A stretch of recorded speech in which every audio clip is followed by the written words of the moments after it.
How many pairs of shoes and boots do you need to see through the colder months?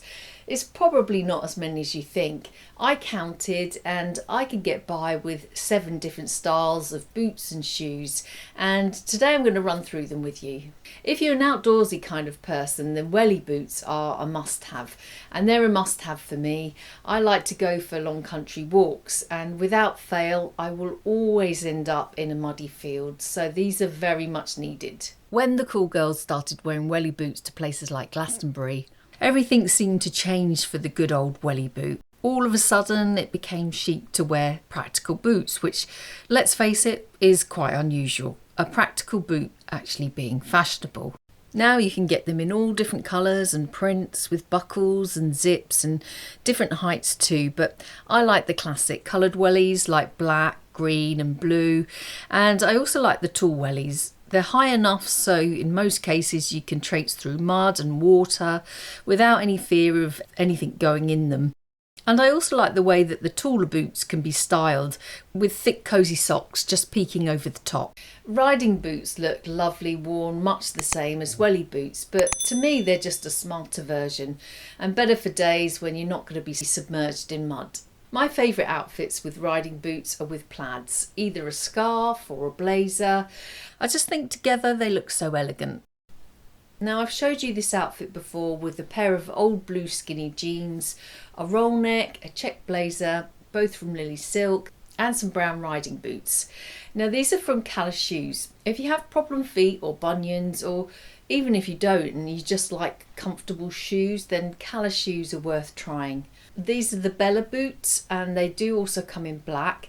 They do up with an inside zip, and they've got an elasticated inside section, so if you have wide calves you should be okay with these. I found them quite spacious around the top, but then I do have quite skinny legs. And just like with welly boots, I like to wear thick socks with them, so it doesn't matter because it actually fills them out a little bit. As well as with plaids, I like the riding boot worn with cosy cable knit cardigans and sweaters or shirts. It's such a classic, timeless look. It's very rarely that Calla shoes have discount codes, but I do have a 5% off code that you can use on top of their Black Friday sale.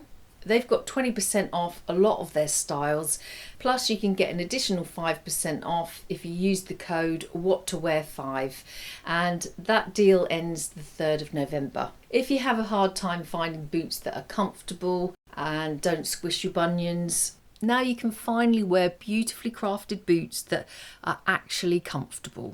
I can't say I get excited about trainers or get any real joy out of buying them, but I do wear them because in the real world they are a practical shoe to wear and they are needed in everyday life, and I do think they make you look more youthful.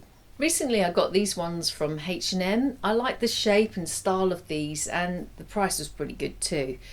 I think my favourite way to wear them is with wide leg trousers, a simple long sleeve white t-shirt style top and a blazer. I do wear them with jeans, but I do prefer to wear them with a nicer pair of trousers just to make them feel more elevated. So what are your thoughts on coloured trainers? When I first heard that white trainers were out and coloured trainers were in, I really didn't think I would like them because I didn't see and couldn't work out quite how they would work, how they would be styled, because white trainers just go with everything. But I have changed my opinion. I do think that they are actually easier to wear than what I first thought. You just have to colour combine them like you would do with any other outfit you put together. Green trainers can be colour coordinated with a green bag. Brown trainers could be colour coordinated with a striped top in a similar colour. Just choose a colour that the shoe blends with and then pair it with that. Burgundy looks great with grey, for example, so they could be worn with grey trousers, a burgundy jumper and a burgundy bag. It also looks great with camel, so burgundy trainers could be worn with blue jeans, a camel blazer, burgundy top, bag and a hat. Or a similar look could be done with light beige. The Instagram outfits are beautiful, but I need practical, everyday, running around outfits too.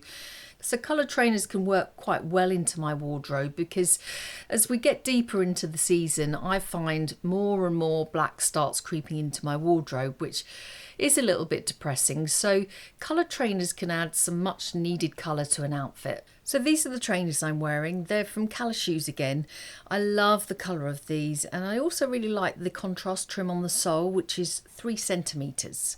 They are cushioned and arch supported, and they've got a removable insole, so you could actually add your own orthotics. The thing is with these trainers, they are designed to conceal even large bunions. So if finding trainers is near on impossible for you, if you do have bunions, with these you can start wearing them again. But they're not just for people with bunions. I don't have bunions, but I do like comfortable shoes. I'm sold on coloured trainers now, but if it's not your thing, these do also come in white. A style of boot that I like to have in my wardrobe is a heeled knee-high boot, really for the purpose of wearing them with midi dresses. I don't particularly like wearing ankle boots with midi dresses, so for me it's a heeled knee-high boot every time. Generally, I prefer brown boots at this time of year so that they can be mixed with the season's colours easily. This dress I've styled with brown knee-high boots, but I've also put it with some nude flats. And they're another style of shoe that I need in my shoe collection at this time of year. I probably wouldn't wear them with the dress because my legs are going to get too cold, but I would wear them with jeans with some nude knee highs. These ones are from Marks and Spencer's, and these are not too bad because they do actually have some cushioning in them for some arch support, but lots don't. Shoes do have some ballet flats with arch support, and they've got a wide toe box if you do struggle to find any comfortable ones. These ones also have cushioned insoles, they've got a hidden heel, so they're actually far more supportive than normal ballet flats. This shade is called Tiramisu, which is a bit like a dark nude shade, but they also come in black, tan, and they have a studded flat as well. I mentioned I like to wear heeled knee-high boots, but I do also like to wear a heeled ankle boot. It just makes me feel better in what I'm wearing, but the heel does have to be walkable. I wear my black ankle boots under all my jeans and trousers, but I do prefer them under black bottoms. It just gives a more streamlined look, and generally it just makes me look taller. The ones I'm wearing on the right are from Shoes. These are suede, the heel is a block shape and they're not overly high, so they're really easy to walk in. But the ones I'm wearing on the left, they are definitely not what you would call walkable. I only wear these when I'm going out in the evening, just because they look a little bit dressier. These are a sock boot and they've got a stiletto heel. They are surprisingly quite comfortable, but I wouldn't want to walk far in these. So I haven't included snow boots because I don't really need those where I live, but I know many of you might. And I guess I could have included perhaps some walking boots or hiking boots because they could be quite useful, but I would probably just wear my wellies instead. So they are my 7 pieces of essential footwear to see me through the colder weather. I would love to know what your 7 are, so do let me know in the comments box below.